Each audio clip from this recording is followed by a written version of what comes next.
तो बड़ी जल्दी सब कुछ ऐसे हुआ, ये भी डेस्टिन था। और उसके बाद देश छोड़ के मेरे हस्बैंड जर्मनी में सेटल थे, तो जर्मनी जाना पड़ा। फिर जर्मनी से हम लोग मूव किए इंग्लैंड में। 94 में मैं माँ बनी, मेरा बेटा हुआ। 98 में दूसरा छोटा बेटा हुआ मेरा। तो उस दौरान मैं कथक से दूर थी, मंच से दूर थी, सिखाने से दूर थी। लेकिन कथक यहाँ पे था, जहन में था, आत्मा में था, क्योंकि वो तो अपनी सांस की तरह से, खून की तरह से अंदर था। हाँ, मैं कॉम्प्रोमाइज ये नहीं कर रही थी कि मैं बच्चों को नेग्लेक्ट करके मैं मंच अपना प्रदर्शन के लिए जा रही हूँ। तो मैंने उस चीज को, जैसे मेरी माँ का इंस्ट्रक्शन थे, 100% अपना करो, बच्चों की परवरिश पे ध्यान दिया, अपनी मैरिड लाइफ को एंजॉय किया। और मुझे कोई रिग्रेट नहीं है कि उस टाइम मैंने मंच से या अपनी परफॉर्मिंग करियर से मैं दूर रही। मुझे कोई रिग्रेट नहीं है, क्योंकि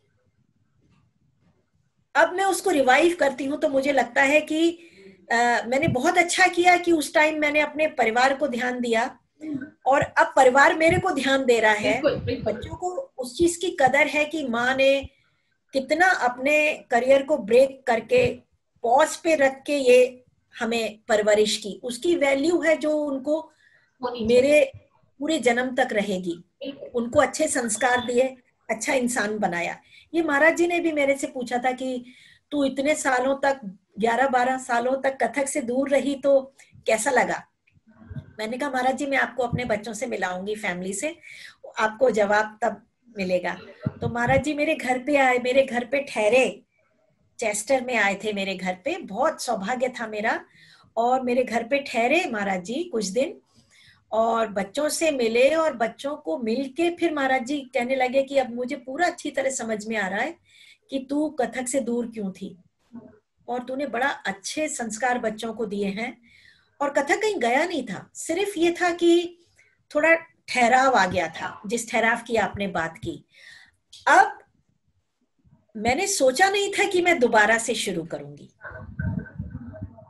तो ये भी बड़ा मजेदार एक डेस्टिनी का अपना प्ले है कि दोबारा से जब शुरू हुआ तो मुझे लगा कि मैं कुछ ठीक अपने साथ न्याय नहीं कर रही हूँ, क्योंकि मुझे एक एक तरह से थोड़ा सा ये लगा कि मैं तो बड़ा, मतलब जिस स्टेचर पे, जिस लेवल पे, जिस पोजीशन पे मैं अपना करियर छोड़ के गई थी हिंदुस्तान, जो स्पीड में मैं नाचती थी, जो शार्पनेस थी, जो लय थी, जो बात थी, मुझे तो वहां तक पहुंचना है। मैं केवल शुरू करने के लिए, मुझे मुझे मजा नहीं आ रहा था, आनंद नहीं आ रहा था, कि बड़ी एक अंदर से लग रहा था कि सफोकेशन हो रही थी।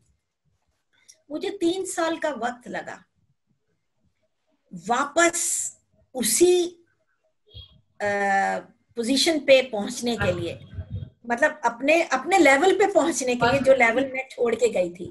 तो मेरा चैलेंज मेरे साथ था, मेरा कंपटीशन मेरे साथ था। मैं अपना पुराना म्यूजिक सुनती थी, मैं कहती थी मैं इस स्पीड पे नाचती थी, ये मेरी स्पीड थी। एक लखनऊ में मैंने कथक महोत्सव में परफॉर्म किया था, तो उसमें मैंने धमार नाची थी, और करीब 1.5 घंटे का मेरा सोलो था। मेरे पास वो ऑडियो निकला, तो वो मैंने ऑडियो सुना, तो मैं एकदम घुंघरू पहने और मैं शुरू हुई। मैंने कहा मुझे तो ये अचीव करना है दोबारा। तो मेरा कंपटीशन मेरे साथ, मैं अपने को मिरर इमेज में खुद को देखती हूँ कि ये मैं थी, और अब ये मैंने ऐसा ही होना है। तो उसमें मुझे किसी चीज का ना वो नहीं आता, फ्रस्ट्रेशन नहीं होती। बिल्कुल। कोई ऐसा कर रहा है, कोई वैसा कर रहा है, मैंने ऐसा, मैं जो करती थी मैं वैसा करना चाहती हूँ। और धीरे धीरे करके 3 साल का वक्त लगा। सिखाने से भी मैंने लवीना बहुत सीखा,